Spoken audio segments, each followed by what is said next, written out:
you share your story with us behind Neulight, and now you've also worked at Netflix and Microsoft. So I'd love to know how they may have influenced Neulight's development as well. I went and worked for Microsoft for about 5.5 years.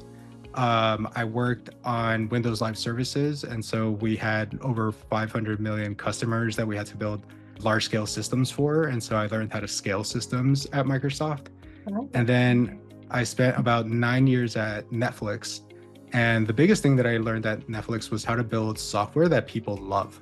That was always a big focus, like just getting people to really enjoy their experience and being able to get to the value that they're looking for, which for Netflix is just starting to play something and having that work immediately. And so putting all of that together, after finishing a big project at Netflix, I just started wondering what's next and where I can have some positive impact. And so I started looking at the education sector and decided that would be like a pretty interesting place to start up a company where we can bring in some top talent from Silicon Valley. And then the next question was like, okay, what's the problem? What are we actually going to help with? And that's where we learned about multi-tiered systems of support. And when that framework is implemented well, it can improve grades, attendance, and graduation rates.